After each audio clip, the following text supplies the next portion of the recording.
Hello everyone, welcome to my video tutorial, and today we will be explicating Seamus Heaney's poem, Digging. Okay, so first some basic background info, and one thing is that this poet, Seamus Heaney, is of Irish heritage, and he actually did grow up on a potato farm.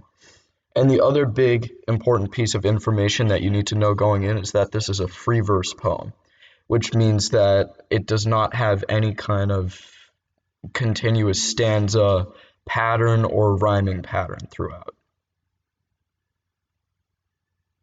So without further ado, let's get right into it. Step one is read the poem. And of course I'll be doing that here. Digging by Seamus Heaney.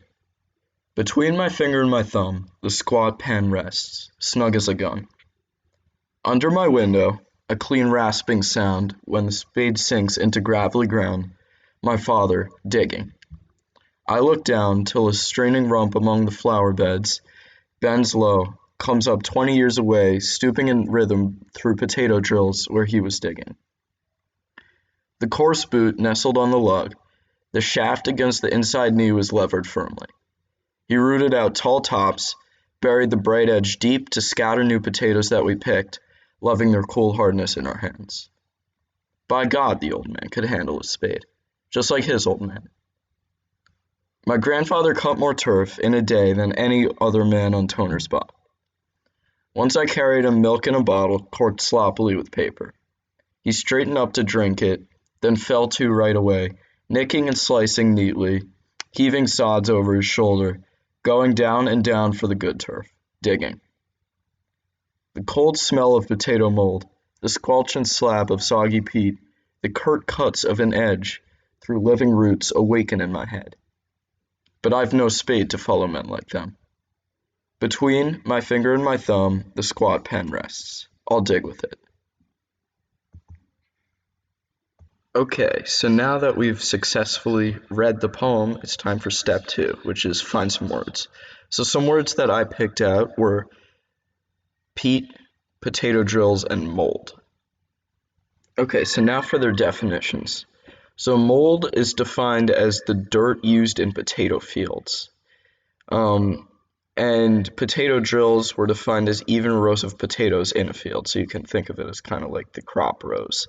And then peat was defined as dirt that forms in agricultural fields, especially bogs or marshes. Okay, so now that we've defined some tough words, it's time to move on to understanding the literal meaning of the poem. Okay, so if we go back to the poem here, it seems that the speaker's talking about his experiences potato farming with his family, and how it goes back generations. It gets more complicated here, though, as the speaker seemingly does not want to carry on his family's tradition, evidenced by the line, "But I have no spade to follow men like them." Finally, the speaker comes to a resolution, saying that he wants to use his pen to dig. More on that when we talk about implicit meaning. Okay, so now for step 4 of this, and that's going to be understanding the implicit meaning and finding a pattern. Okay, so one important thing to watch for in terms of implicit meaning is the use of repetition or rhythm in the language of the poem.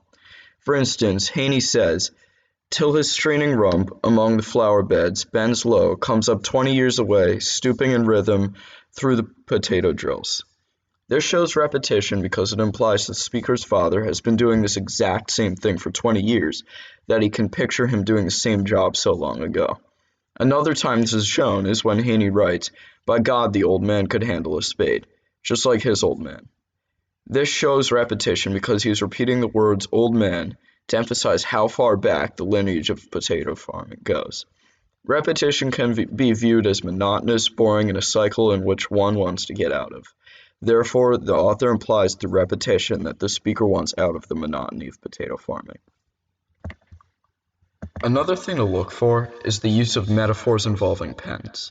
At the very beginning, Heaney compares the pen to a gun when he says, "Between my finger and my thumb, the squat pen rests, snug as a gun." A gun is considered volatile and unpredictable, and is considered something that inflicts death or harm. Later in the poem, Heaney writes, "Between my finger and my thumb, the squat pen rests. I'll dig with it." Here he compares the pen to something he can dig with, a tool to create and to help one survive. His family has used this tool for generations. He doesn't want to continue the path of potato farming, but wants to carry on the hard work mentality that comes with it, and thus he carries on the legacy in the way that feels right to him, which is writing. Okay, so now we're going to move on to the final step of this, which is step 5, forming an argument. And really, you could use either one of the previously mentioned patterns in your argument, but we're going to use the second one because I like it better. Your argument needs to have 3 parts to it, and the best representation of it often comes in a thesis, which is what we're going to end up creating here. It should have an H prong, the textual pattern that we found in step 4, a T prong, which is what you're arguing, and an I prong, which is a step from your argument into the greater significance outside the text of what you're proving. So, for instance, my H prong here would be metaphors involving pens. My T prong would be that he can carry on his family's legacy of hard work in his own way. And then my I prong would be that everyone must choose their own path at some point. So after all these steps, I come out with a thesis that reads, through metaphors involving pens and Seamus Heaney's digging, Heaney shows that he can carry on his family's legacy of hard work in his own way, and that everyone must choose their own path at some point. Thanks for watching, and I hope you learned something.